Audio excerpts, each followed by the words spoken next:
Hello everyone, welcome to सरकारी library.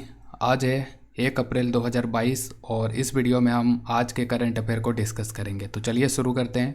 सबसे पहला सवाल है आपके स्क्रीन पे, देखिए यहाँ पे, और ये है जिंकिंग जेरी या लिविंग रूट ब्रिज, जिसको कि अभी हाल ही में जो यूनेस्को है, तो यूनेस्को के द्वारा विश्व विरासत स्थलों की अस्थायी सूची में शामिल किया गया है।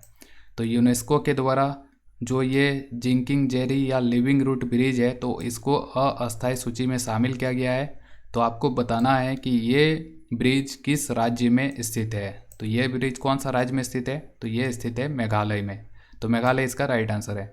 और इसके अलावा जो है और दो राज्यों के, एक है महाराष्ट्र का कोंकण क्षेत्र में स्थित है जियोग्लिप्स, और दूसरा है आंध्र प्रदेश का श्री वीरभद्र मंदिर और मोनोलिथिक बुल, जिनको कि यूनेस्को के द्वारा विश्व धरोहर स्थल का अस्थायी सूची में शामिल किया गया है। तो ये सभी नाम आपको याद रखना है। मेघालय का जिंकिंग जेरी या लिविंग रूट ब्रिज को अस्थायी सूची में शामिल किया गया है, महाराष्ट्र का जियो ग्लिप्स को शामिल किया गया है, और आंध्र प्रदेश का श्री वीरभद्र मंदिर और मोनोलिथिक बुल को जो है यूनेस्को के द्वारा अस्थायी सूची में शामिल किया गया है।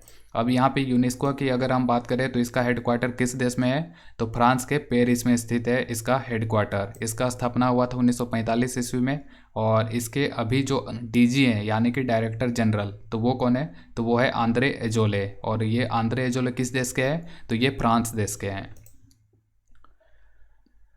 अगला है जो BBC Indian sports women of the year award 2021 है, तो ये किस खिलाड़ी को दिया गया। तो BBC Indian sports women of the year award 2021 दिया गया है मीराबाई चानू को। तो मीराबाई चानू जो है तो उन्हीं को दिया गया है ये BBC Indian sports women of the year award 2021। और बीबीसी इमर्जिंग प्लेयर ऑफ पुरस्कार किसको मिला, तो ये मिला क्रिकेटर शेफाली वर्मा को। और BBC life time achievement award दिया गया है कर्नम मल्लेश्वरी। कर्नम मल्लेश्वरी जो कि भारत की ओर से ओलंपिक पदक जीतने वाली पहली भारतीय महिला है, तो इन्हीं को BBC life time achievement award दिया गया है।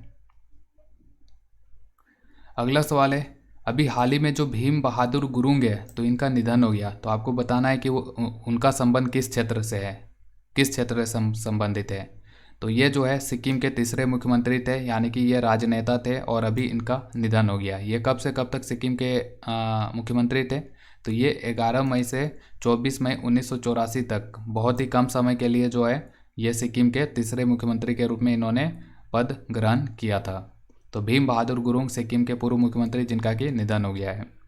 अगला है एक सुपर कंप्यूटर है जिसका नाम है परम शक्ति। तो ये परम शक्ति भारत का कौन सा संस्थान है जिसमें कि स्थापित किया गया है, तो ये स्थापित किया गया है आईआईटी खड़गपुर में। आईआईटी खड़गपुर कहाँ है, वेस्ट बंगाल में। और वहीं पे ये परम शक्ति नाम का सुपर कंप्यूटर को इंस्टॉल किया गया है। और जो पश्चिम बंगाल के अभी जो राज्यपाल हैं उनका नाम है श्री जगदीप धनखड़, और इन्हीं के द्वारा आईआईटी खड़गपुर में जो ये परम शक्ति सुपर कंप्यूटर है तो उसका उद्घाटन किया गया था। अगला है इंडिया रेटिंग्स एंड रिसर्च के द्वारा वित्त वर्ष 2023 के लिए भारत का जो जीडीपी ग्रोथ है तो उसको घटा करके कितना प्रतिशत कर दिया गया है। तो पहले जनवरी के महीने में जो है इंडिया रेटिंग्स के द्वारा कहा गया था, अनुमान लगाया गया था कि भारत का जो जीडीपी है तो वो 7.6% की रेट से बढ़ेगा 2023 के लिए। लेकिन अब जो है पहले अनुमान जनवरी में लगाया गया था 7.6%, तो अब उसमें कमी किया गया, उसको घटा करके कितना प्रतिशत किया गया है। तो ये नया अनुमान है 7 से 7.2% का रेट से जो है भारत का जीडीपी ग्रोथ होगा 2023 के लिए। किसके according, India ratings and research के अकॉर्डिंग।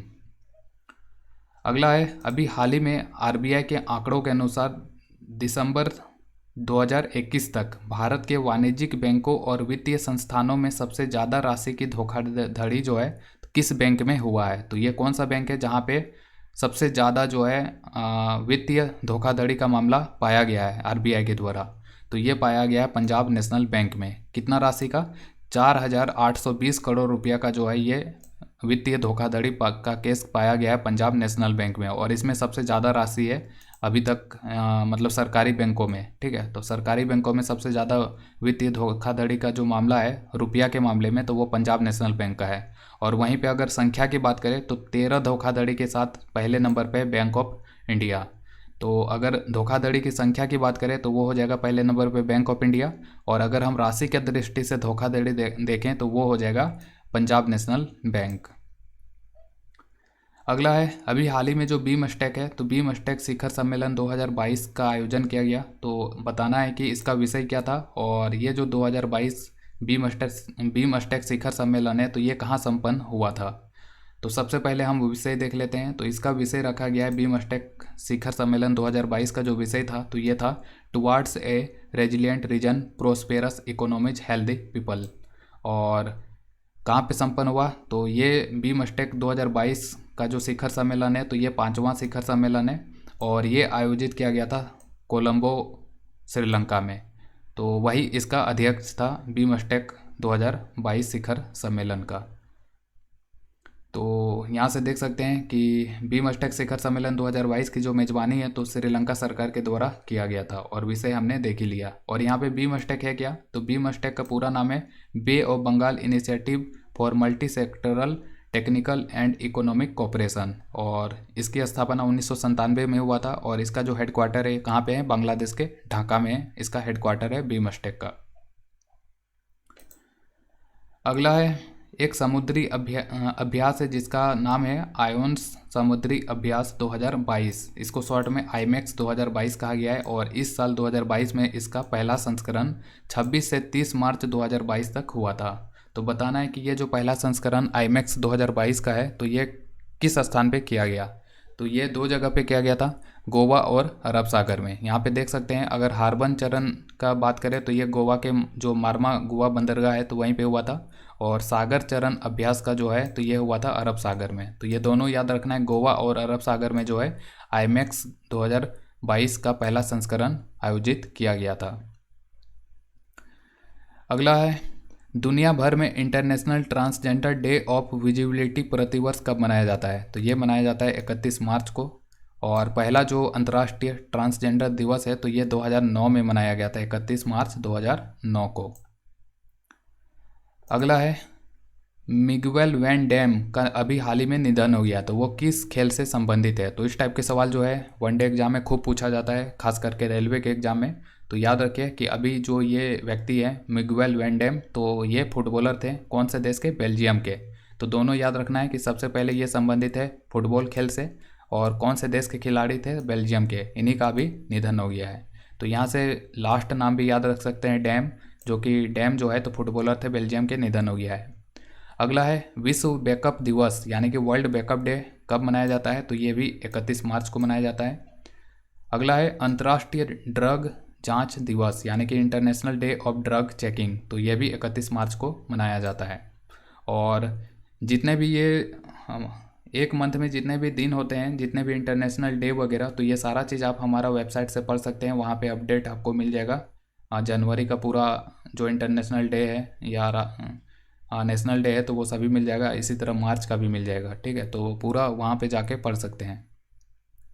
अगला है अभी हाल ही में जो है सेलिब्रिटी ब्रांड वैल्यूएशन रिपोर्ट 2021 जारी हुआ है, और इसके अनुसार भारत का सबसे मूल्यवान सेलिब्रिटी कौन है, तो ये कौन है, तो ये एक क्रिकेटर है, और ये कौन है, तो ये है विराट कोहली।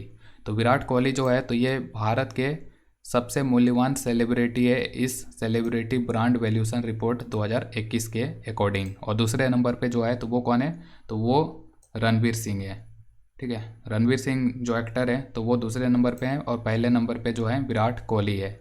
और ये जो सेलिब्रिटी ब्रांड वैल्यूएशन रिपोर्ट 2021 है तो ये जारी किसके द्वारा जारी किया गया है, तो न्यूयॉर्क, अमेरिका के न्यूयॉर्क में स्थित डफ एंड फिलिप्स नाम का एक संस्था है, और उसी के द्वारा ये रिपोर्ट जारी किया गया है। और इसका टाइटल रखा गया था डिजिटल एक्सलरेशन 2.0, और इसी के तहत यहाँ पे देख सकते हैं टॉप 5 पहले नंबर पे विराट कोहली, इनका जो आमदनी है तो ये $US में 185.7 मिलियन डॉलर था। और दूसरे नंबर पे है रणवीर सिंह, और तीसरे नंबर पे है अक्षय कुमार। और महिला में कौन है, तो यह है आलिया भट्ट, चौथे नंबर पे है। और MS धोनी जो है तो ये 5वें नंबर पे है। तो ये पूरा लिस्ट है, और ये सारा आप सरकारी लाइब्रेरी जो हमारा वेबसाइट है तो वहाँ से पढ़ सकते हैं। और ये एक वन लाइनर है, बस ध्यान में रखिए कि अभी हाल ही में जो कैबिनेट है तो कैबिनेट के द्वारा अभी MSME में प्रदर्शन में सुधार और तेज़ी लाने के लिए जो है $808 मिलियन के लिए विश्व बैंक समर्थित कार्यक्रम को मंजूरी दिया गया है। तो ये बस न्यूज में था, तो इसको भी याद रखना है कि वर्ल्ड बैंक समर्थित कार्यक्रम को मंजूरी दिया गया है कैबिनेट के द्वारा, और इसमें टोटल कितना मिलियन का ये खर्च आएगा, 808 मिलियन का खर्च आएगा। तो ये था अप्रैल का करंट अफेयर, 1 अप्रैल 2022 का। और इसी तरह डेली जो है अप्रैल का जो करंट अफेयर है तो वो एक ही जगह पे आपको अपडेट कर दिया जाएगा। तो यहाँ पे देख सकते हैं पूरा बना हुआ है मेनू। तो आने वाले समय में सब चीज़ एक ही जगह पे आपको मिल जाएगा, मंथली करंट अफेयर, ठीक है। तो सरकारी लाइब्रेरी विजिट करें और वहाँ से पढ़ सकते हैं, क्विक रिवीजन वगैरह सब चीज़ कर सकते हैं।